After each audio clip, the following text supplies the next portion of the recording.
Muy buenas tardes a todos y a todas. Bienvenidas y bienvenidos a nuestra Facultad de Derecho de la Universidad Nacional de Lomas de Zamora, a esta actividad llevada adelante por nuestra Secretaría de Extensión Universitaria, en conjunto con la cátedra del doctor Fernando Ubiría, que es titular de la materia Derecho de las Obligaciones de nuestra carrera de abogacía.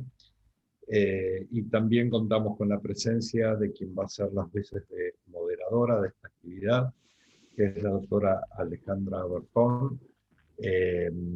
La idea es que el doctor realice una exposición, que llevará unos 40-50 minutos.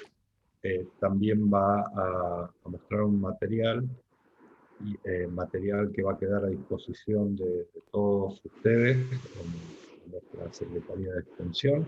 Podrán escribir a un correo que vamos a poner ahora en el chat, y podrán realizar todas las preguntas que estimen pertinentes en dicho chat, que la moderadora es quien se las va a retransmitir a nuestro disertante. Doctora Alejandra Bertón, le cedo la palabra para la presentación. Muchísimas gracias. Muchas gracias. No, gracias a ustedes. Buenas tardes a todos. ¿Cómo están? Estimados colegas, porque sé que algún colega también se sumó a esta conferencia para escucharla, profesores, profesoras, estudiantes. Les agradecemos mucho que se hayan sumado a esta propuesta de la Secretaría de Extensión Universitaria de la Facultad de Derecho de la Universidad de Lomas, que tanto amamos, que nos convocó a esta conferencia, que tiene por título Responsabilidad Civil, la prevención de daños, un tema pendiente. La exposición que va a estar a cargo, como bien lo dijo recién el doctor Arce, a cargo del doctor Fernando Alfredo Ubiría.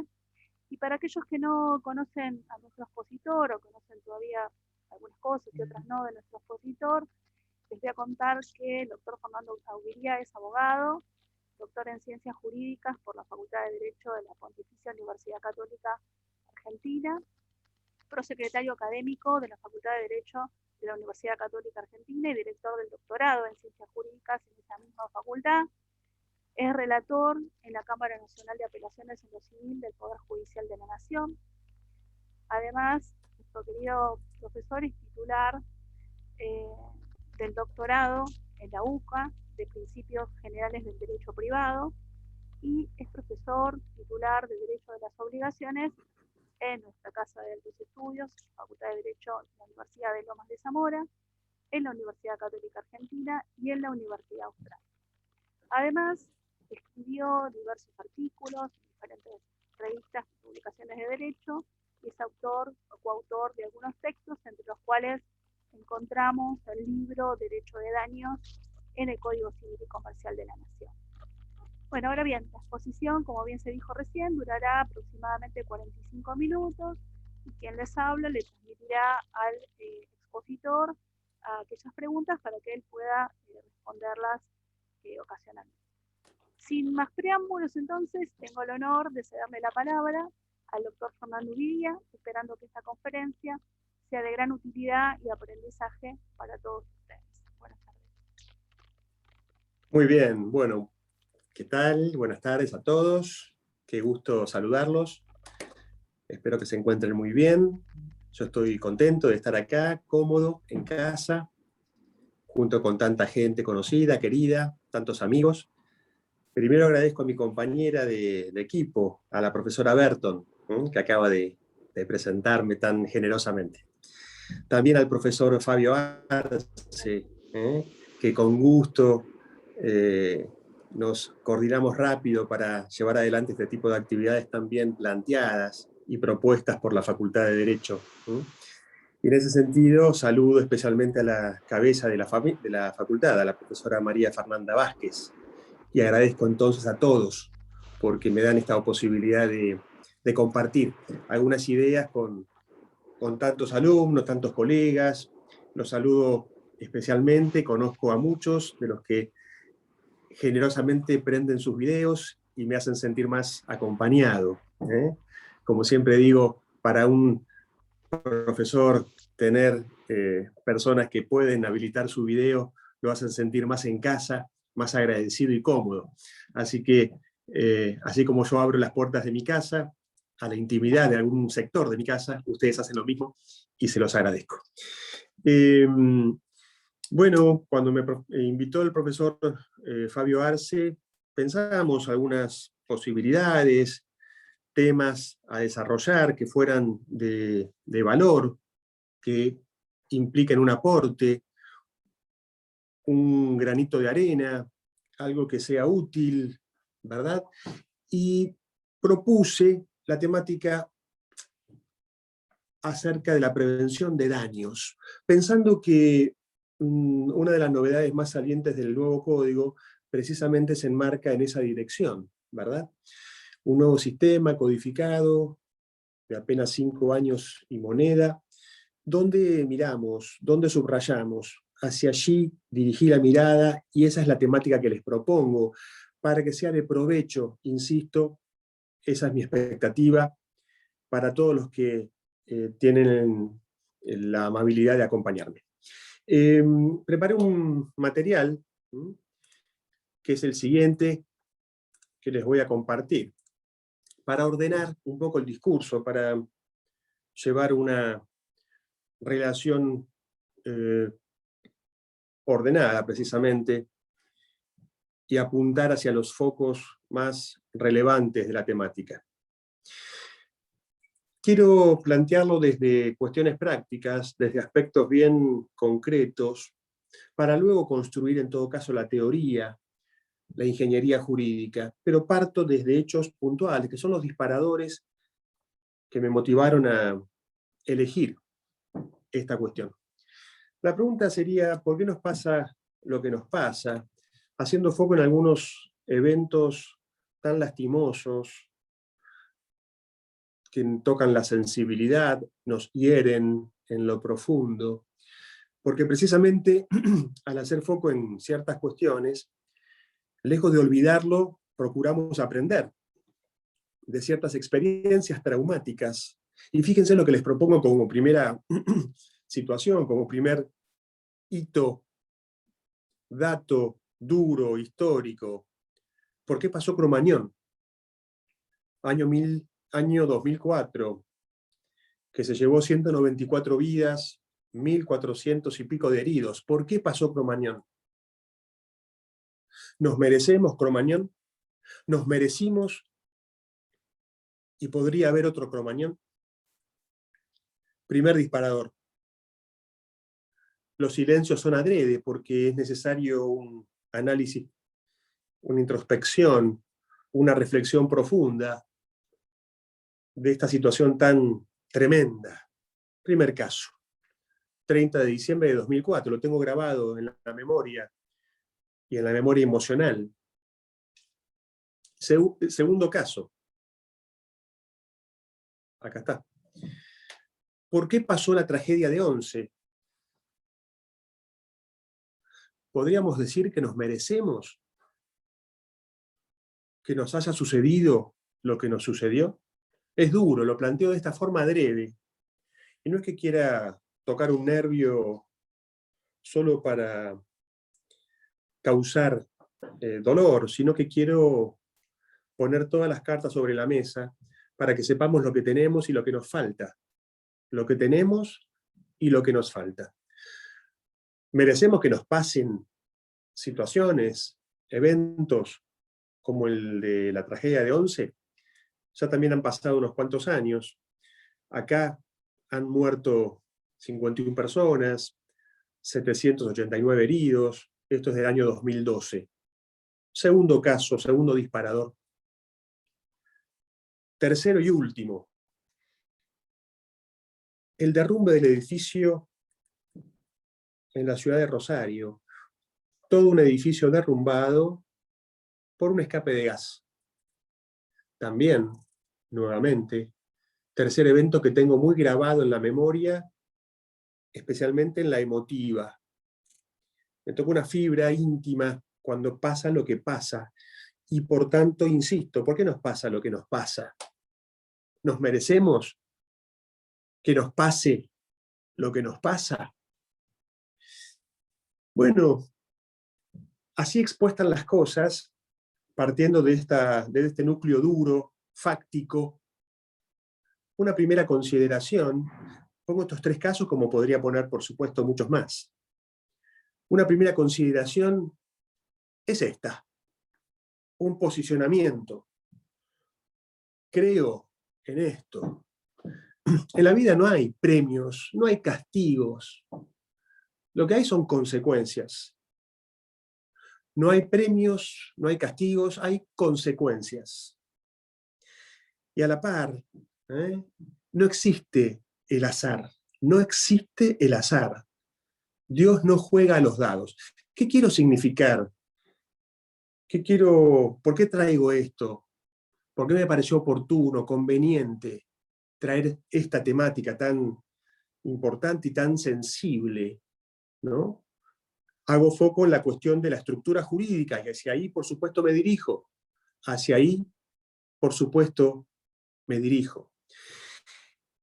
Lo que digo es que si llegamos hacia todos esos casos tan tremendos, hemos llegado por múltiples razones, pero haciendo foco en aspectos de ingeniería jurídica, esto denota que quizás el derecho deba ayornarse a las necesidades de los tiempos que corren, tenga que evolucionar, acompañar el progreso social y, por cierto, exigir de los integrantes de esa sociedad que estén a la altura de las circunstancias, a la altura de lo que se demanda, lo que se espera de cada uno de nosotros. Por eso es que se habla, desde hace ya bastante, de una crisis del derecho acotada a las dimensiones de la vigencia de determinado sistema, a la eficacia de determinado sistema jurídico. En tal sentido, por tanto, como profesor de la casa, titular de obligaciones que tiene daños, ¿no? Obligaciones componente de la teoría general y de la responsabilidad civil o derecho de daños, me gusta subrayar los aportes, me gusta ver el vaso medio lleno y entender que en este contexto tan complicado, el derecho va creciendo, ayornándose a las necesidades de los tiempos que corren. Por eso es que digo, en términos técnicos del derecho de las obligaciones, que el nuevo sistema codificado, y ahora voy hacia allí, fortalece el interés del acreedor.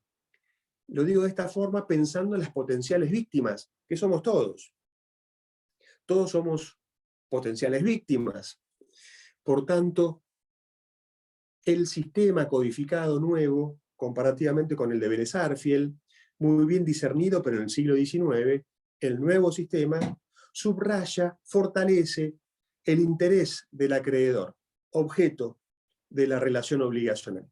Y desde el plano del derecho de daños, hemos avanzado radicalmente, porque desde la concepción de un mero mecanismo reparatorio, con base en la culpabilidad y en la antijuridicidad, tenemos hoy día, con el nuevo Código Civil y Comercial, un sistema que hace foco en la prevención.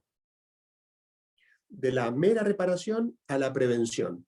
De esta forma sintetizo los avances monumentales, logrados por los operadores jurídicos, porque estoy pensando en la doctrina, en la jurisprudencia, en los abogados que ejercen la profesión liberalmente, los asesores de empresas, todos aquellos que tenemos, los profesores de derecho, todos aquellos que tenemos que ver con este mundo, hemos aportado el granito de arena para esta evolución. Comparativamente con el régimen anterior, estamos ante una época de cambio, y fíjense lo que dice la fotografía, tenemos la chance y tenemos la oportunidad de cambiar. Chance and change. En ese sentido, ahora hago foco precisamente en el Código Civil y Comercial de la Nación, en donde se apoya la disciplina que imparto en la carrera de grado, Derecho de las Obligaciones. Y el nuevo Código Civil y Comercial importa una oportunidad. Y el sistema exige conductas de determinada naturaleza, por cierto, y a la par es menester que nosotros, especialmente en foros como este, ayudemos a generar una nueva cultura, una cultura superadora a la que fuimos enseñados. Pienso en Alejandra Berton, pienso en Fabio Arce, en Fernando Ubiría, que fuimos educados en una cultura, en el plano estrictamente del derecho de daños, meramente reparadora. Por el contrario, ahora, hace ya unos cuantos años, pero no demasiados, educamos a nuestros alumnos en la cultura de la prevención. Y hacia allí precisamente me dirijo. Hay una nueva regla de oro, hay una nueva regla, un nuevo eje central del sistema, que está consagrado en el artículo 1710 del Código Civil y Comercial, que establece lo que aquí vemos. Toda persona tiene el deber, en cuanto de ella dependa, de evitar causar un daño no justificado, de adoptar de buena fe y conforme a las circunstancias las medidas razonables para evitar que se produzca el daño o disminuir su magnitud. O bien, también existe el deber de no agravar el daño si el daño ya se produjo. Este es el nuevo epicentro sistémico, el artículo 1710, que contempla, capta, recepta la regla de oro del derecho romano, alterum non ladere, o no dañar a otro. Y aquí la plasma desde la buena fe, porque impone a todo sujeto, a toda persona, de evitar causar un daño no justificado. Esta norma es absolutamente protagonista en el régimen actual, y comparativamente con el anterior, con el de Vélez-Sarsfield, demuestra, pone en evidencia todo cuanto ha mejorado, se ha desarrollado el sistema jurídico, mirando hacia siniestros, por ejemplo, como los 3 que puse al comienzo, para que no vuelva a suceder. Vamos a hacer foco en algunas reglas de conducta orientadas precisamente a exigir actividades, conductas, para que no se repitan supuestos tan tremendos como los que señalara hace algunos minutos. Todo se apoya, además del principio general alterum non ladere, en la buena fe. La buena fe es un principio estructurante que está en el centro, en el nervio del sistema jurídico.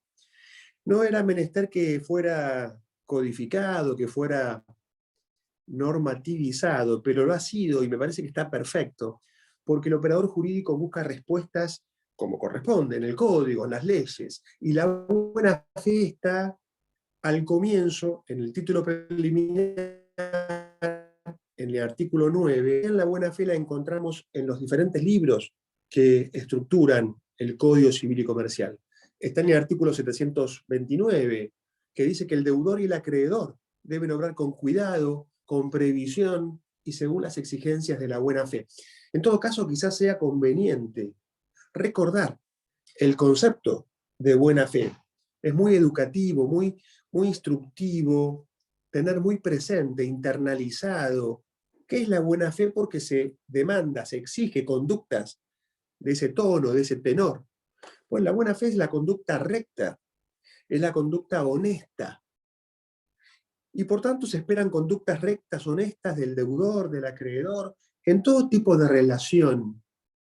En todo tipo de relación. Y por supuesto hago foco en las relaciones de naturaleza obligacional, porque su incumplimiento apareja responsabilidad civil,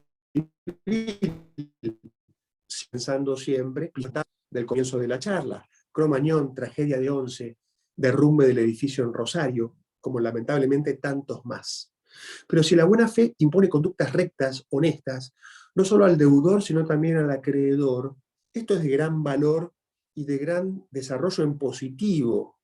Esto es un gran aporte del nuevo Código Civil y Comercial.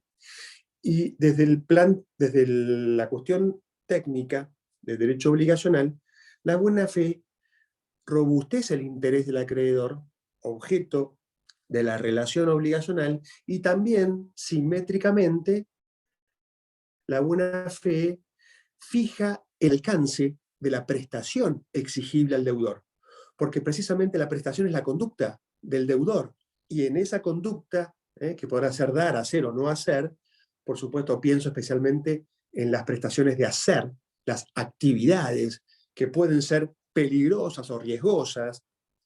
En el trance de la ejecución prestacional, es menester que la buena fe, entonces, ilumine esas conductas, porque con ese rigor, con esa vara, en términos de exigibilidad anticipatoria, son medidas las conductas que pueden, entonces, aparejar responsabilidad por la causación de perjuicios. Si estamos en el terreno específicamente de los contratos, y pienso especialmente en los contratos que se dan en el marco del consumidor, del derecho del consumidor, no exclusivamente, ¿no? Pero pienso especialmente allí, porque si pasamos revista a los siniestros que he elegido aquí como ejemplo, Cromañón, los daños tan graves, tan lamentables, se produjeron en el trance de la ejecución prestacional, porque tantas personas fueron a ver un espectáculo musical. Eran espectadores. En el caso de la tragedia de Once, eran pasajeros de un tren, también usuarios de un servicio público. Y en el caso del derrumbe del edificio, nuevamente, un escape de gas, es decir, en la prestación de un contrato, ¿verdad? De gas, con sus particularidades que aparejan allí directamente la responsabilidad del Estado, de la empresa concesionaria, tiene sus especificidades, pero en definitiva, en la base, ahora hago foco en que si estamos en materia contractual, los contratos tienen un contenido expreso y otro tácito. Pienso en contratos formales, documentados, que tienen cláusulas, ok, o directamente no, que es lo que pasa cuando saco un ticket para ver un espectáculo musical, o cuando compro un pasaje para subirme al tren. Más allá de la forma, escrita o no escrita, lo que fuere, estamos en el terreno de los negocios económicos jurídicos, y si pensamos en los contratos, ahora subrayo que esos contratos tienen un contenido virtual. De allí la fotografía de Matrix, esa película que precisamente plantea la existencia de todo un mundo más allá del que se ve, del que se nos presenta ante los ojos. La juridicidad de los contratos en términos del alcance prestacional, todo lo que los deudores deben ejecutar para dar finalmente satisfacción al interés de los acreedores, en nuestros casos, espectadores de Cromañón, Pacén, moradores del edificio en Rosario, encontramos el artículo 961, que también se apoya en la buena fe, y dice que los contratos deben celebrarse, interpretarse y ejecutarse de buena fe. Obligan no solo a lo que está formalmente expresado, sino a todas las consecuencias que puedan considerarse comprendidas en ellos, con los alcances en que razonablemente se habría obligado un contratante cuidadoso y previsor. Ahora bien, dicho todo esto, ¿cómo ha hecho el derecho? ¿Cómo logró la ciencia jurídica? Y pienso especialmente en las normas que dictan las leyes, en sentido material y formal, porque estoy pensando especialmente en el Código Civil y Comercial. ¿Cómo se logra atender esta realidad? ¿Cómo se hace para que esos episodios no se repitan? Para aprender. Aprendemos recordándolos, repasando una y mil veces en qué nos equivocamos para que sucediera lo que nos sucedió. Entonces, en este sentido, digo que no hay duda, el daño mismo y la probabilidad de daño es el epicentro del sistema jurídico. No lo que me enseñaron a mí hace un par de décadas ya, que el epicentro giraba alrededor de la culpa o de la antijuridicidad. El epicentro, el nervio del sistema es el daño. Y en lo que respecta a la charla de hoy, la probabilidad de daño. Aquí estoy presentando una conclusión de las Jornadas Nacionales de Derecho Civil, las 26ª de La Plata, en el año 2017, que concluyó precisamente que es necesaria la amenaza de un daño probable no justificado, aunque no fuera inminente o grave, para activar la acción preventiva. Porque si es menester acudir a los tribunales para que el daño no se produzca, por supuesto que toda esta estructura, esta ingeniería jurídica, desborda largamente el mundo judicial. Esto está pensado, todas las consideraciones que formulo, las hago desde un plano macro, si se quiere. Son reglas de conducta a atender para que no suceda lo que nos ha sucedido. Pero si enfoco estrictamente la dimensión judicial, por supuesto muy importante, las Jornadas Nacionales de Derecho Civil concluyó, la comisión número 3, que resulta necesaria la amenaza de un daño probable no justificado. Porque si se demuestra entonces que existe, que promedia, que un daño de acaecimiento probable, un daño no justificado, que no tengo por qué sufrir, bueno, aunque no sea inminente o grave, ahí se activa el mecanismo preventivo. Se activa el mecanismo preventivo.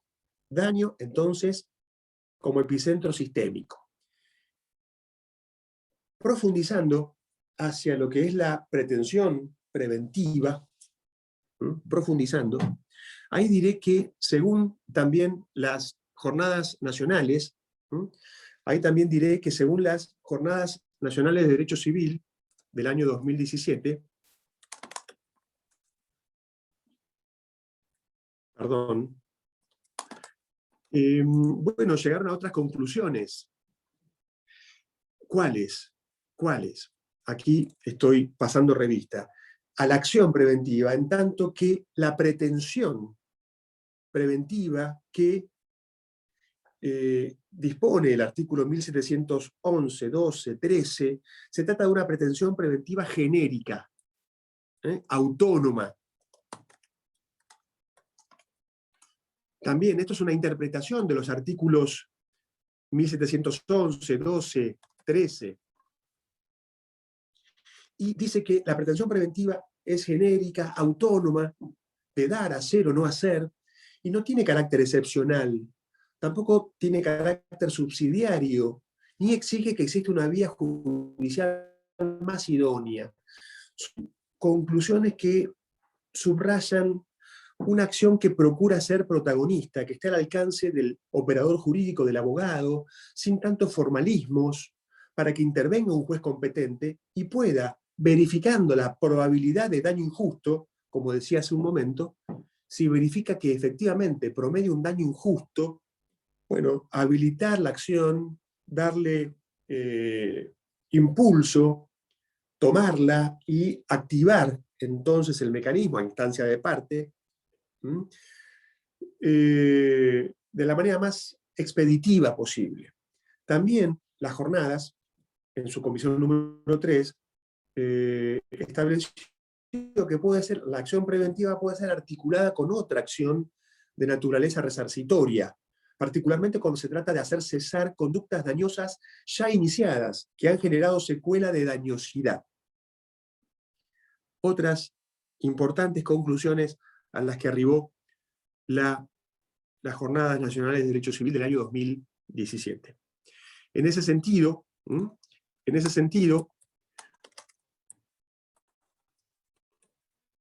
Finalmente, también para hacer un repaso importante de jornadas, se estableció que una acción u omisión, ¿cuáles son los requisitos de la pretensión preventiva? ¿Cuáles son los requisitos de la pretensión preventiva?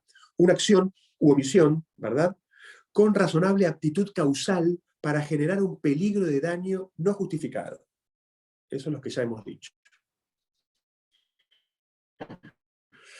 La conducta debe ser materialmente antijurídica. La conducta riesgosa debe ser materialmente antijurídica. Y fíjense lo que subrayo, lo que pongo, lo que resalto. Lo que tiene que promediar especialmente es la razonable previsibilidad de la producción, continuidad o agravamiento del resultado nocivo, ponderada en base a estándares de causalidad adecuados. También la amenaza a un interés no reprobado por el derecho, patrimonial o extrapatrimonial, individual o colectivo del accionante. Y finalmente, la posibilidad material de detener el efecto nocivo. A ver, salgo un momento del PowerPoint para hacer una composición que reúna algunas ideas centrales.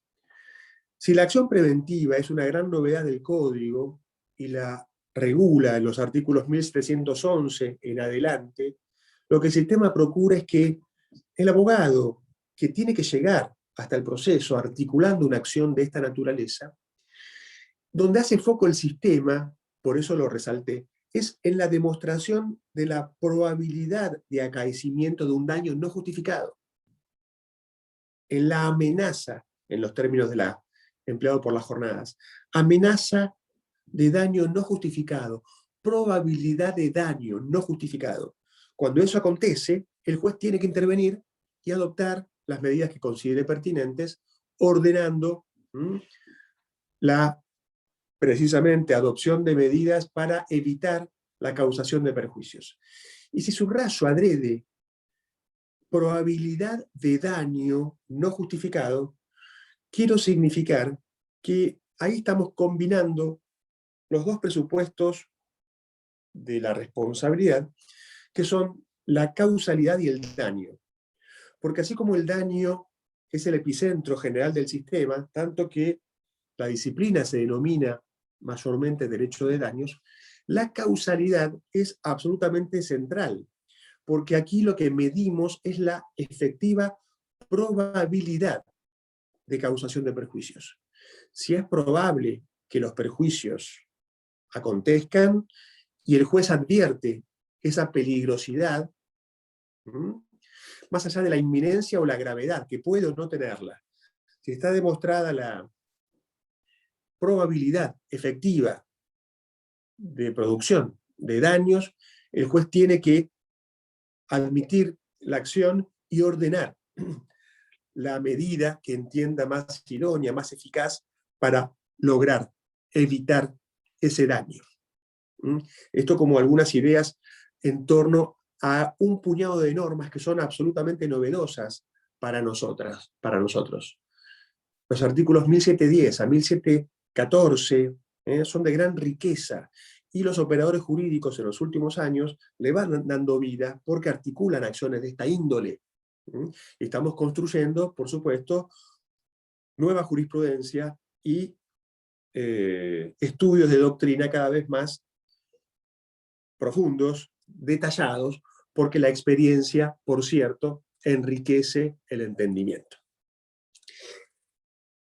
En este sentido, para hacer algunas consideraciones conclusivas, no hay duda que todo esto se inserta en una nueva filosofía de la disciplina denominada derecho de daños, que forma parte, en buena parte, en los planes de estudio de las universidades nacionales, por lo menos, de la materia de derecho de las obligaciones, ¿no? Teoría general, primera parte, derecho de daños o responsabilidad civil, si ustedes quieren mantener la denominación clásica, que finalmente es la receptada por el Código. Lo que quiero aquí poner de resalto es que hemos superado, y es motivo de alegría, ese viejo adagio que reza: en la lucha contra el daño, siempre triunfa el daño. En la lucha contra el daño, siempre triunfa el daño. De un autor español, Ángel Martínez Sarrión, porque este axioma es pernicioso, es pesimista, es frustrante. Pero claro, yo algunos años atrás esto no estaba tan claro, porque el sistema estaba preso del mecanismo reparatorio, como lo había concebido Vélez Sarsfield. Por supuesto que con avances pero siempre encerrados en los límites estrechos, avaros, de la reparación de los perjuicios. Aquí vemos una dinámica de encierro, egoísmo, un sistema conservador.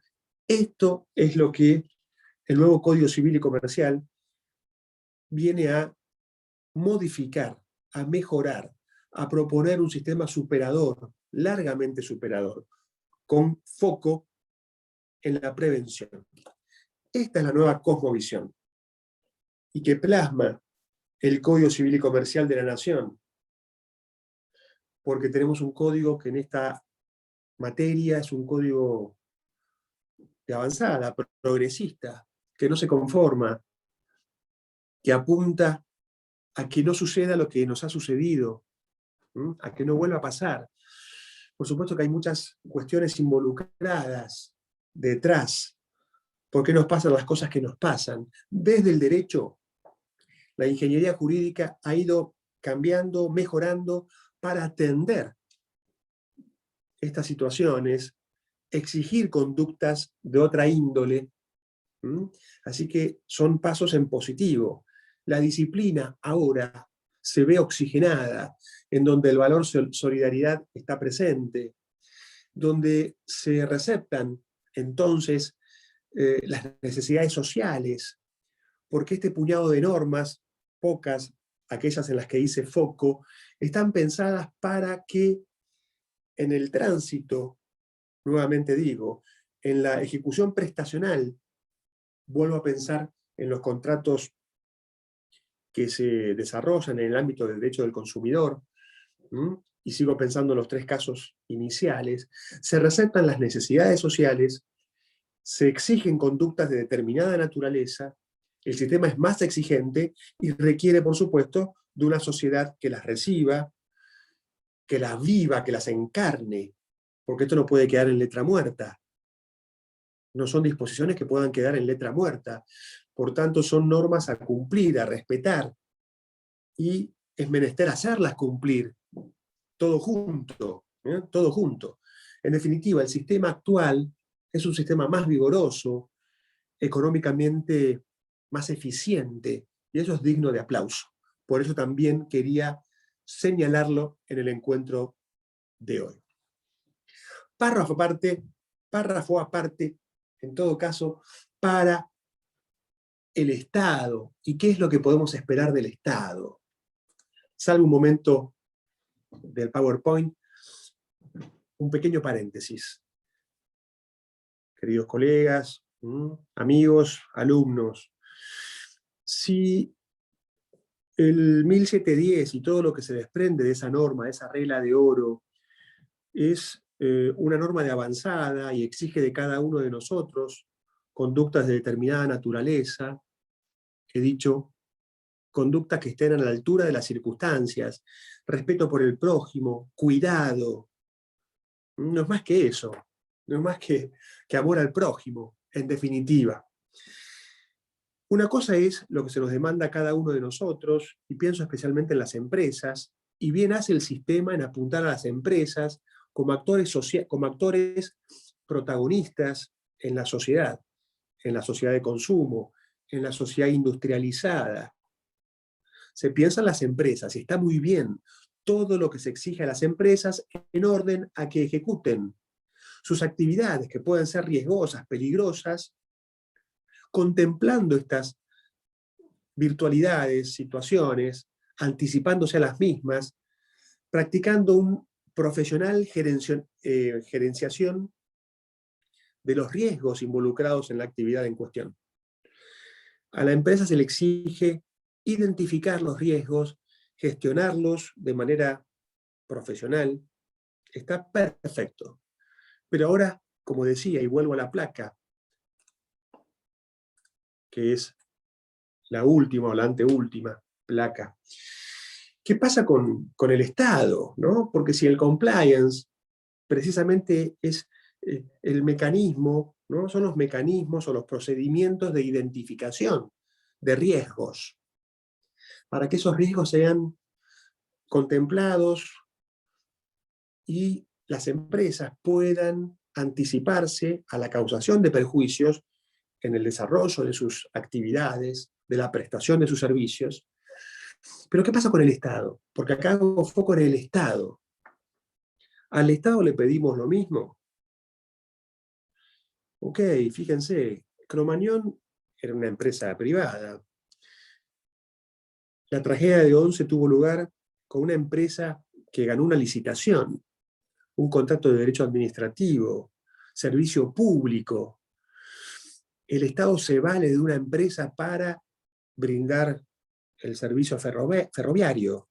Está el Estado rapidísimo ahí detrás, empapado allí, en la tragedia de Once. También está detrás en lo de Cromañón, porque era menester un control que efectivamente no practicó. Y en materia del último ejemplo que he puesto al comienzo, el derrumbe del edificio en la ciudad de Rosario, habían los vecinos reclamado varias veces por ese escape de gas. Y nuevamente una empresa que se dedica a la prestación, a la prestación del servicio de gas, no atendió los reclamos de los usuarios. ¿Dónde está el Estado? ¿Dónde está el Estado que supuestamente vela por la seguridad de todos y cada uno de nosotros? Y digo esto y pienso en la ley 26944, que, de responsabilidad del Estado, que desaloja a la temática del Código Civil, porque esta ley 26944 precisamente determina que la responsabilidad del Estado es local. Por tanto, habrá una responsabilidad del Estado en la provincia de Buenos Aires, otra en la ciudad autónoma de Buenos Aires, otra en la provincia de Entre Ríos, y así todo un mosaico de 24 jurisdicciones que a la par, por si fuera poco, también está la responsabilidad municipal. Más allá de este lío que desde luego impacta en la seguridad jurídica, desalojar a la responsabilidad del Estado de las sabias normas del Código Civil es absolutamente pernicioso, absolutamente contraproducente. Eso es algo que también quería aprovechar la oportunidad para subrayarlo, para denunciarlo. Y finalmente, ¿qué es lo que se espera de nosotros, de las empresas, del Estado, de todos? Bueno, evitar daños, pero es menester que el sistema incentive la evitación de daños, que lo torne redituable, que lo haga tentador por diferentes mecanismos. Que no apelar solo a la moral, al sentido de solidaridad, de amor al prójimo, que Juan o Pedro o María pueden tenerlo o no, una empresa puede tenerla o no, y el gobierno, que es la cara visible del Estado, el gobierno de turno que representa, puede tener una mirada más responsable o menos responsable, solidaria, seria con sus ciudadanos. Lo cierto es que hay que incentivar la adopción de medidas evitatorias y controlar detrás para que todo esto se cumplimente.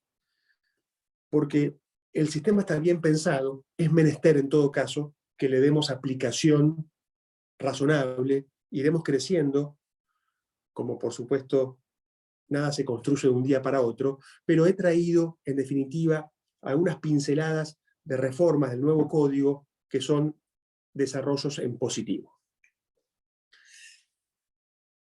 Muy bien, hasta ahí llegué.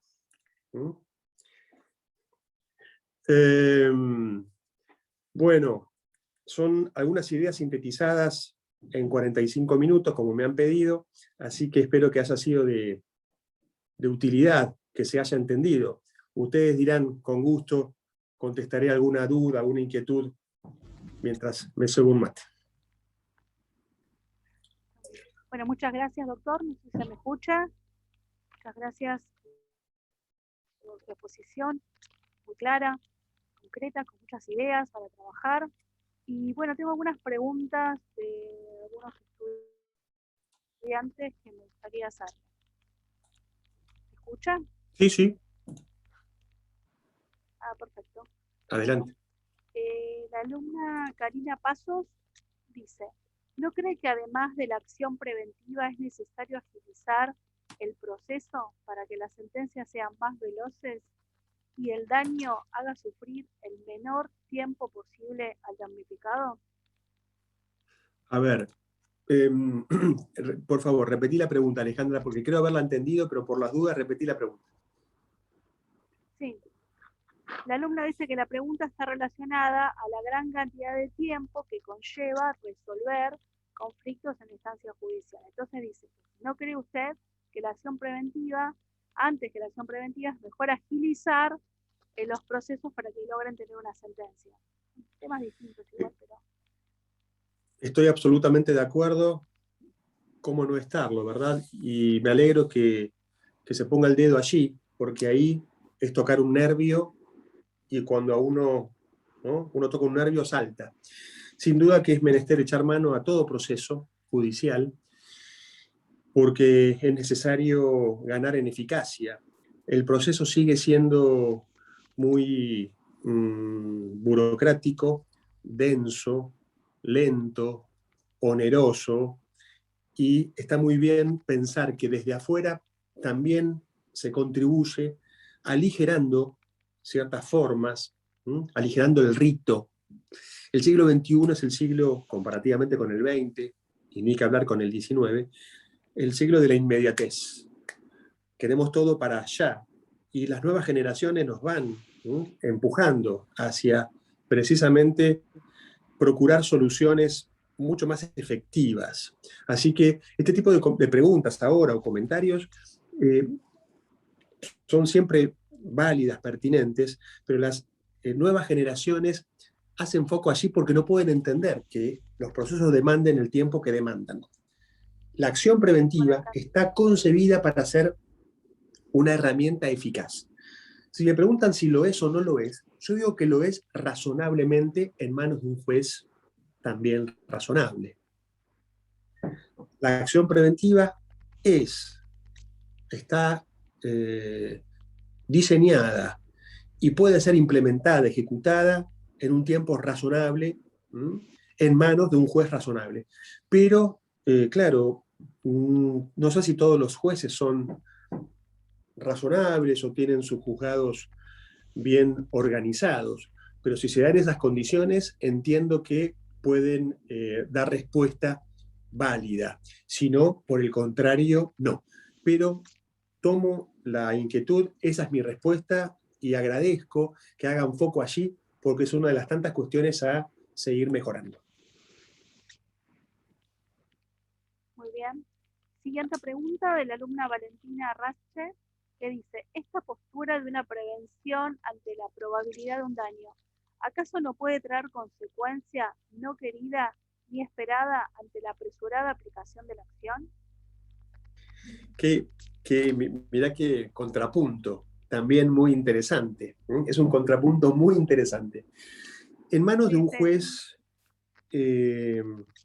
hiperactivista, que no tenga una base jurídica suficiente, que no tenga aplomo, es posible que se adopten medidas preventivas que afecten, que vayan más allá y por tanto violenten derechos. Por ejemplo, el derecho a al ejercicio de la industria, del comercio, etcétera, etcétera. ¿Por qué? Estoy pensando en precisamente una intervención desmedida, en un control que vaya más allá de lo razonable. Y aquí la palabra mágica es la razonabilidad, que como ustedes pueden apreciar es un término vago y es menester contextualizarlo en cada caso en particular. Pero si la medida que se exige no es razonable, porque en definitiva la adopción de ella violenta, altera, frustra el ejercicio de derechos constitucionalmente reconocidos, hay que rechazarlo, hay que rechazarlo y punto. Y está muy bien también la cuestión traída aquí al análisis, porque nos estamos moviendo en la primera pregunta respecto de la segunda en ciertos extremos, ¿verdad? En este caso, entiendo que es un llamado de atención para todo operador jurídico que no debe reclamar aquello que no corresponde, y todo juez o funcionario o empleado judicial que no deben proveer favorablemente hacia la consagración, la adopción de resoluciones cuya ejecución entonces altere, violente derechos de esa índole. Así que también muy bueno el punto, y esa es la respuesta. Claro. Sí. En el fondo las dos apuntan a cuestiones distintas, pero que se tocan en definitiva. Hay otra pregunta que dice que si usted considera que en una próxima reforma del Código Civil sería factible agregar alguna regulación en materia de prevención más allá de la que tenemos. Si faltó algo en la reforma del Código Civil y Comercial de la Nación. Y si le agregaría algo en el caso de que se llegara a alguna reforma. Qué interesante, ¿no? Me parece una pregunta mejor que la otra. Les agradezco. No es fácil contestar. Primero que estamos todavía aplaudiendo de pie que el Código Civil y Comercial del 2015 haya sido valiente y haya avanzado hacia la tutela preventiva en su consagración en el Código de fondo. ¿Por qué? Porque la prevención, la historia que tenemos en materia de prevención es escasa. Basta con recordar que en la década del 90 tuvimos una ley muy importante en materia laboral, aquella ley que creó las ART y que impuso a las aseguradoras de riesgo de trabajo un control para que las empresas efectivamente cumplieran medidas de naturaleza preventiva. Ahí tenemos un primer antecedente, pero no tiene más de 25 o 26 años aproximadamente. Pienso en la ley 24.557. También pienso en el medio ambiente, que no muchos años antes se consagró el principio de precaución y su distinción entre precaución y prevención. Tenemos pocas décadas de cultura de prevención en general y nosotros en Argentina en particular. Entonces pienso en la ley de medio ambiente que hace foco en el principio preventivo. Esto lo estoy diciendo porque todavía estamos entonces dimensionando el alcance de esta novedad, 1710 y siguientes. Si se me pregunta si yo hubiera hecho algo diferente, la duda que se discute, lo que está desde la sanción del código en discusión, en doctrina, es si no sería conveniente, en todo caso, incorporar la función punitiva, agregándola a la preventiva, en tanto y en cuanto la función preventiva pune o castiga una conducta especialmente intolerable, pero que tiene una finalidad preventiva en mediano plazo, ¿no? Es decir, castigando una conducta especialmente intolerable a través de la fijación de una suma que le duela al bolsillo del deudor, bueno, se procura ese efecto que vaya más allá de la punición, del castigo, sino que vaya a generar un efecto expansivo hacia la prevención. y ahí oriento mi análisis. A mí me parece que no estamos maduros aún como para incorporar la función punitiva, que hizo bien el legislador en dejarla aparte.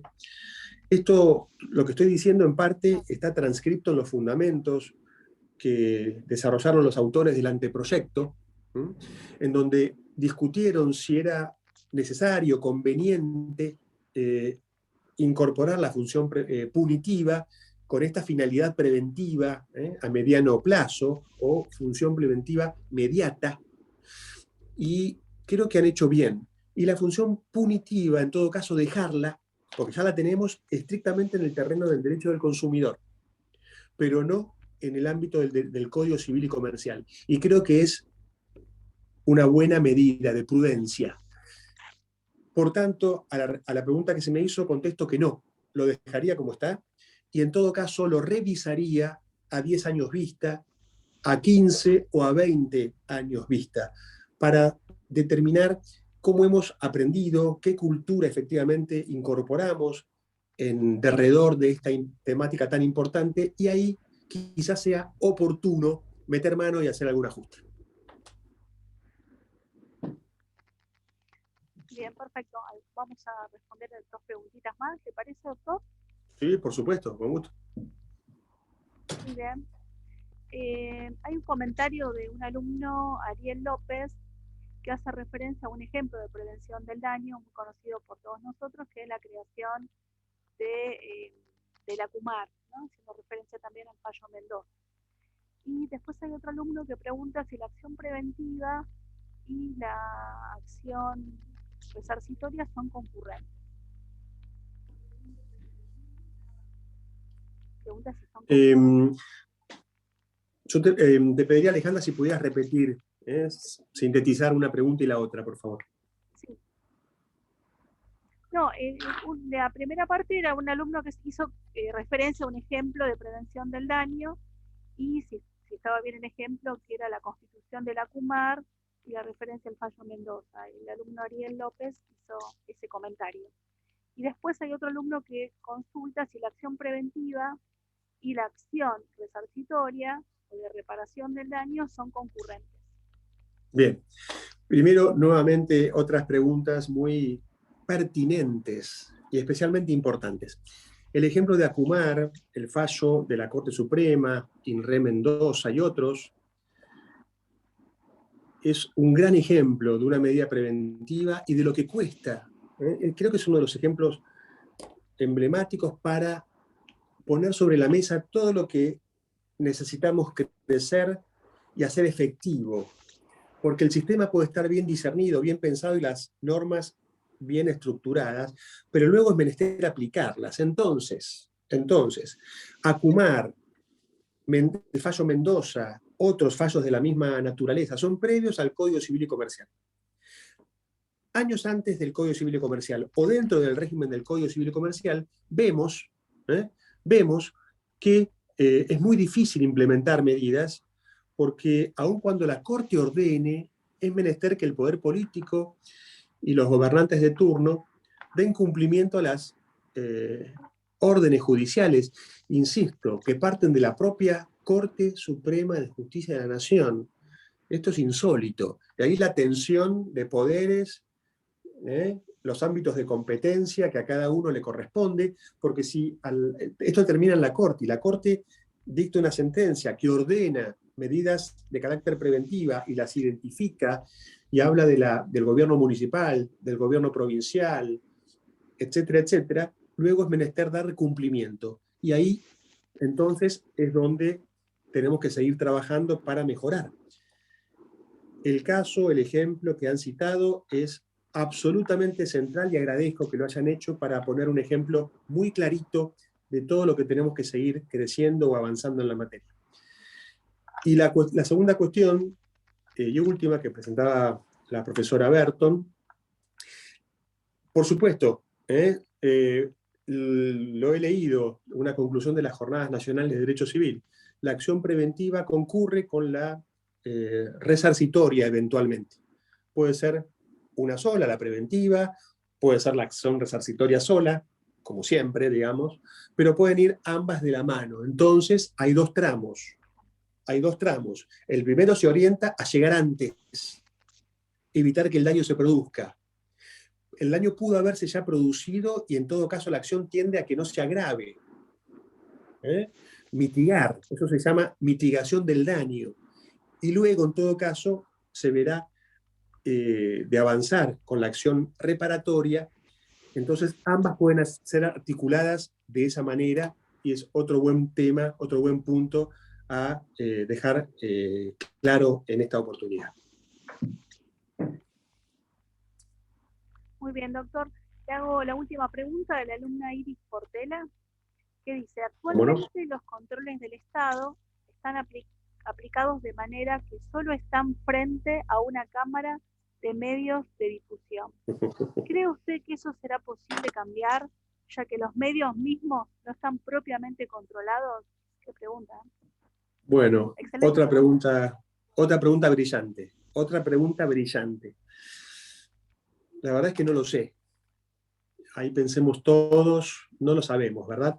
Me parece que si los controles se activan cuando hay una cámara de televisión, eso demuestra que realmente no nos interesa demasiado el prójimo, que no tenemos muy arraigado en nuestra cultura el cuidado de los semejantes, y por supuesto ahí se entrelaza la cuestión de la educación, desde la edad más temprana, la educación en la familia, la educación en la escuela, y hay un montón de cuestiones que inciden para que seamos como somos. Pero, en realidad, también esa es la respuesta la primera. Pero también digo que este código, este código civil y comercial es fruto de la evolución de la sociedad, porque no es un código que se haya copiado de ningún lugar, sino que, en todo caso, responde a una parte evolucionada de la sociedad argentina que está a la altura de darse este tipo de código, que comparativamente con lo de los países vecinos, es un código progresista que, como he dicho, exige de cada uno de nosotros este tipo de conductas activas, de prevención, y por tanto también hay que ver el vaso medio lleno. Me parece que estamos en tránsito, estamos mejorando, hacia ahí apuntamos, y depende de nosotros darle vida, hacernos cargo de la responsabilidad que pesa sobre nuestros hombros como ciudadanos. Estoy pensando en la obra de Ortega y Gasset, La rebelión de las masas. Somos individuos responsables. Primero tenemos que mirarnos a nosotros, exigirnos a nosotros, y recién después podremos mirar a los costados y exigir a los demás. Y hablo a universitarios, les hablo a colegas, abogados, lo sabemos muy bien, y alumnos de grado. Primero nos miramos nosotros, nos autoexigimos, y dando una versión acabada, bien lograda, de respeto, de cuidado por el prójimo, recién ahí, después, vamos a exigir a los demás con la autoridad moral que corresponde. Así que me parece una consideración conclusiva, positiva, en la que creo, y también los invito a que todos construyamos entonces una sociedad mejor. Muy bien, doctor. Bueno, ya estamos en horario para el cierre, así que le doy la palabra si quiere despedirse, hacer un cierre, y también a las autoridades de la facultad que están presentes en esta conferencia, agradeciéndoles a todos por sus preguntas, por su atención, y sobre todo a usted por esta magnífica exposición el día de hoy. Gracias a todos ustedes, gracias, porque siempre me siento muy cómodo en mi casa y agradecido con Fabio, con Alejandra, con la decana. Muchísimas gracias. Bueno, los agradecidos somos todos y cada uno de quienes participamos de esta disertación de excelencia. Muchísimas gracias a la profesora Alejandra Berton, por supuesto a vos, Fernando. Esperemos poder repetir este tipo de encuentros con temas tan puntuales y de alguna manera que salen del común, de lo que nosotros decimos derecho civil, ya tener otra mirada, en el caso de la prevención, como fue en este caso, es una mirada muy particular. Y es cierto, cuando vos decías de que muchas generaciones de colegas nos formamos con la mirada reparadora del derecho civil. Así que, bueno, agradecer a todas y todos los participantes. Esta actividad va a ser certificada por nuestra facultad. En el chat había un link al cual podían acceder para solicitar el certificado y esperemos seguir viéndonos en el corto plazo. Cuídense mucho, ya vamos a Muy salir de bien, esta situación. ahí está, fuerza, ánimo y agradecido nuevamente. Un afectuoso saludo a todos y a cada uno. Muchísimas gracias. Muchísimas gracias, buenas tardes. Gracias.